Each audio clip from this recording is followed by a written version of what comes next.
Deadbolt Sports here, coming at you with your NFL Sunday recap. We'll go back through the games we had, talk about a couple things, and then we'll go over the game for tonight. So we could jump right into it here. The first game we had the Green Bay Packers. Easy cover here. We had them winning by 6. Of course, they won by 21, so pretty easy winner there. Next up, the Giants get the cover, a little backdoor cover there. Saquon goes down, not sure where this team goes from here. I was pretty impressed the way they battled after Saquon went down to come back and have a chance to win that game there at the end. But they do get the cover for us there on the road. The Bears' offense is just pathetic. So I'll probably continue to fade the Bears as we go through the season here. Next up, Falcons. Wow, what a game. What a finish.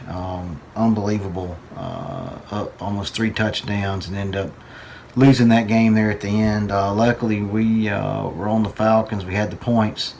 So we were looking good the entire game. Cashed that one out. That actual play was one of our situational analysis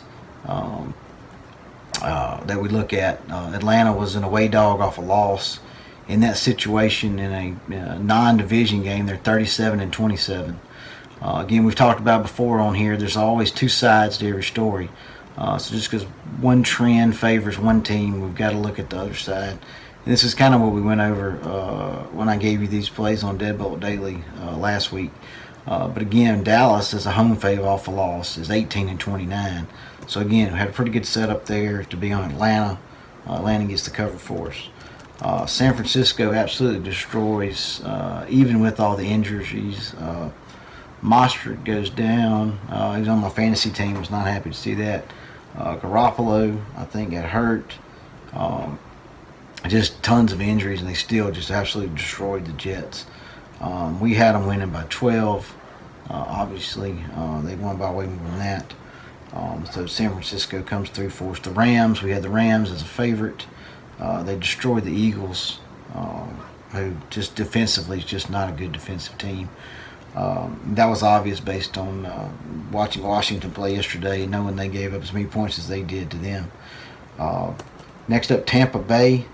That one was kind of dicey there for a while, but they get the cover for us at the end. We had them winning by 13. They win by 14, so we had that one nailed pretty good. Pittsburgh, I don't know what to say. The defense didn't come through for us yesterday. No reason they should give up that many points to a Denver offense that just isn't that good, especially at home. Anyway, Pittsburgh wins, but they don't get us the cover. Close, but had the chance, but just didn't pull it out for us. So that was our first loss of the day. We completely whiffed on Minnesota. Not sure what's going on there. They have been absolutely killed 2 games in a row.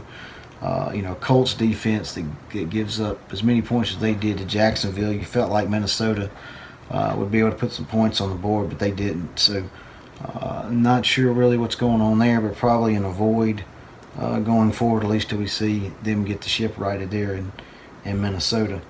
Buffalo, no way that defense gives up that many points to Fitzmagic. It's just no way. We got the cover in hand, a couple minutes left in the game, and they give up a long drive for a touchdown to backdoor coverage there. We had them winning by 10. No reason they couldn't have covered that number. Washington, again, was another situational play for us, just didn't come through. Everybody was on Arizona yesterday. I felt pretty good about that one. I always like to be the contrarian, especially against these when everybody's on these home favorites. But Washington just didn't really. They tried to get it going there in the second half, but just couldn't get the cover for us there. That leads me into something I did want to talk about. We've talked about this before. The Sunday night game was a really great game. Patriots, Seahawks. Great game. We had a situational setup. New England, as an away dog off a win, 39-28. Pretty good setup. Again, look at both sides. Seattle home fave off a win, 43-56. So okay, good chance. New England gets the cover there. But then again, we break it down. We break it down divisional matchups. We break it down to non-divisional matchups, which is kind of how I do it on the NFL. Baseball, we do division, non-division, and conference games as well. But anyway, when you get into those analysis, you'll see whether you're throwing darts at a dartboard, whether you're doing situational analysis, whether you're doing power rankings, whatever your handicapping style is. If you're not doing it now, I would strongly encourage you to keep track of your results based on conference, non-conference, and divisional matchups. I think you'll see some patterns kind of develop in there that you'll see where one wins, say division wins, conference doesn't win, non-conference may break even, or you could have 2 out of 3 that wins. But I think you'll see some patterns in there that'll help possibly avoid some of those losses in the future. But anyway, back to the New England Seattle setup. Like I said, initially, if you look at overall games, the situational analysis favors New England. But then if we break it down into a non-division game, which again is what this was, it shows New England's actually 18-24 in that same situation. So again, it takes us off of that. We had the game pegged at Seattle by 4.5. They won by 5. Just wasn't enough of a spread there, with them giving 3 to 4, depending on what line you got. So we felt like we had that one pretty pegged. That was definitely a stay away. Really good game though. But leads us into tonight's game. We love the Saints tonight. We have them winning by 10 plus.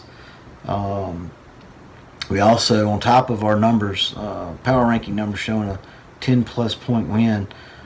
Great setup in the situational analysis. Overall games, New Orleans is an away fave off of wins, 42-31. The Raiders is a home dog off a win, or 7-17. Again, this is a non-divisional matchup, so we want to look at those numbers. They stay true for us here. Saints 29-20 as an away fave off a win in a non-divisional matchup, and the Raiders are 4-9 as a home dog off a win in a non-divisional matchup. So we've got the situational setup. We've got our numbers say the Saints should get this one by at least 10. So we're going to be on the Saints tonight. Minus, I'm seeing 5.5s out there. Anyway, I think you'll be fine to play it up to 7 if it happens to get up there. But anyway, I hope you all have a great night. We'll be back with y'all tomorrow with our Deadbolt Daily update. Thanks. We'll be right back.